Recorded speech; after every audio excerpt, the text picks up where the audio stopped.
Bloin Philippe, je suis agriculteur, fraisiculteur depuis de nombreuses années, c'est-à-dire depuis plus de 30 ans. Je habite à Grésé-Camagnan, c'est dans le Lot-et-Garonne, proche du département de la Gironde et des Landes. Voilà.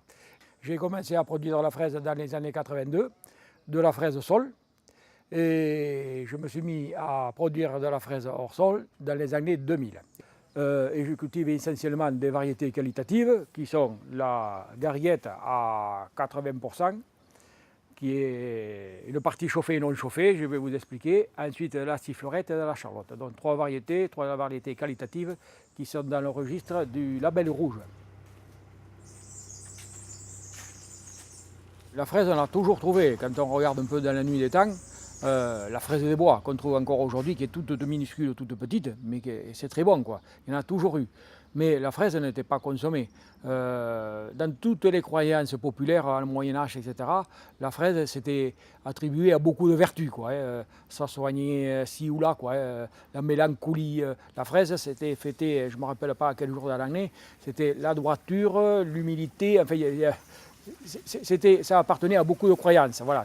Et c'est à partir seulement de 1700, quand Cartier est rentré d'Amérique du Nord et Jacques Fraisier du Chili en 1714, l'explorateur, ils ont ramené chacun des variétés, et c'est à partir de là qu'on a fait des croisements.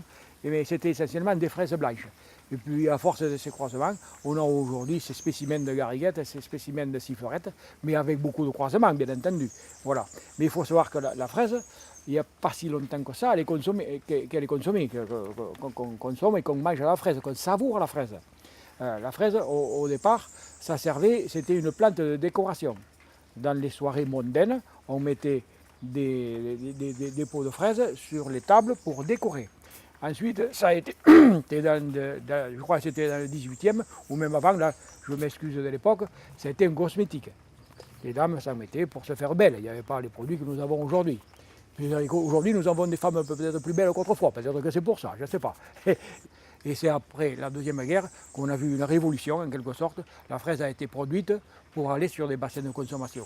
Et notamment la fraise de Lot-et-Garonne, qui a obtenu son apogée dans les années 90-80, jusqu'à 25 000 tonnes de fraises pour le département.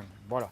Et maintenant, nous sommes rendus à des chiffres beaucoup moins, où nous avons tendance à reprendre un petit peu.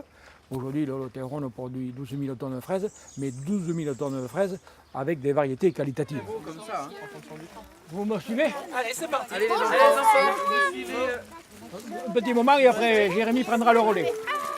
Sur la caméra. Allez, c'est parti. Non, malheureusement, le fraisier, c'est pas des graines. Et on Voilà. le verre vers le sol.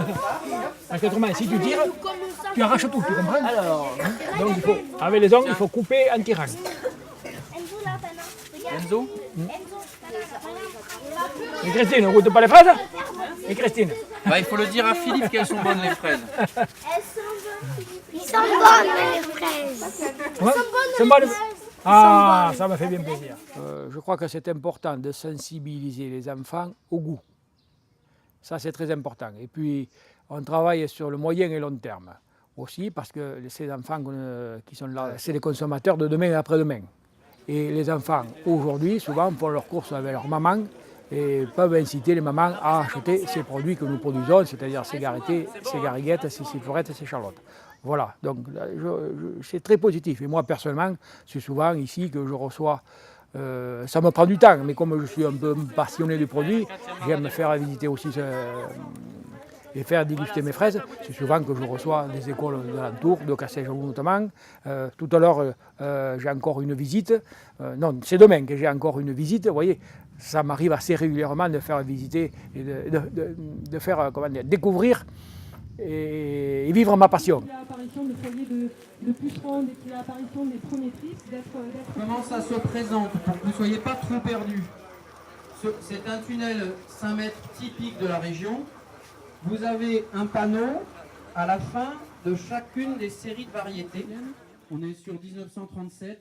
Le clou de la journée, c'était justement faire découvrir cette collection variétale au nombre de 44 variétés. Mais je fais ça en association avec Rogeline. D'ailleurs, je dois les remercier parce que tout seul, je ne pourrais pas. Moi, je prête mon site et je prête un petit peu ma passion pour faire ça, quoi. D'ailleurs, il y a des collègues producteurs qui m'appellent ici le petit CIREF. Le CIREF, c'est le centre d'expérimentation et de création de variétés. De création variétale, quoi.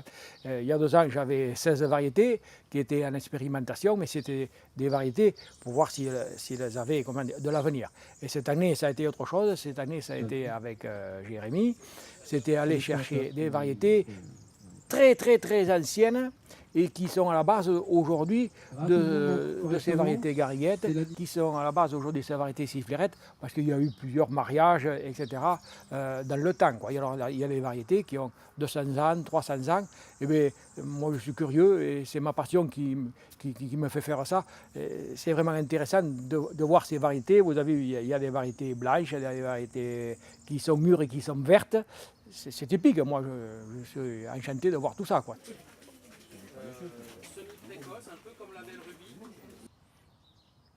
C'est un travail, c'est une passion, et puis surtout que je suis un producteur et je suis un peu le responsable de tout ça, quoi. Alors ça déborde, mais en dehors de mes responsabilités dans la filière et sur le produit, je suis quand même bien et je suis mieux quand même dans mes serres et au milieu de mes plants de fraisiers. Je peux vous dire que quand je suis à Paris, quand je suis en déplacement, je pense toujours à chez moi, ce qui se passe et ce qui pourrait se faire et comment on pourrait l'améliorer. Moi, j'en mange tous les jours. Moi, j'en mange tous les jours, du début jusqu'à la fin de la campagne, mais particulièrement le matin à la fraîche, c'est là que je la savoure, et sur le pied. Mais même à table, en dessert, souvent midi et soir, avec mon épouse, on mange la fraise. Alors, et c'est là qu'on la joue, c'est ça qui est important. C'est très important parce que ici, je n'arrive pas à concevoir un producteur qui ne consomme pas de son produit. Parce qu'on la juge et c'est là qu'on voit si c'est bien, si c'est pas bien. Tous les soirs avec ma femme, ça allait bien, n'est pas bien, là t'es passé, t'es dépassé. Je vais vous dire une petite anecdote. Ici, il y a à côté des viticulteurs qui ont été un peu en crise. Je ne vais pas vous citer là, c'est dans le département. Et j'étais des copains viticulteurs. Mais comment voulez-vous qu'il y ait certaines réussites? Eux, les premiers, ne consommaient pas de vin. Si on n'a pas la passion du produit, on ne peut pas être bon dans le produit. Moi, c'est comme ça. Moi, je vois ça très simplement, vous allez me dire. Mais moi, c'est comme ça que je dois vivre et que je le vis, quoi. Un viticulteur qui a la vigne et qui est là juste pour faire des kilos de vendange, pour moi, ce n'est pas mon objectif. Moi, on fait des kilos de vendange, on porte le vin à la cave coopérative, qu'on ne porte pas la cave coopérative, ça c'est notre problème. Mais après, on est là pour faire un produit que le consommateur doit savourer et apprécier. Voilà, on doit aller jusqu'au bout, noyau.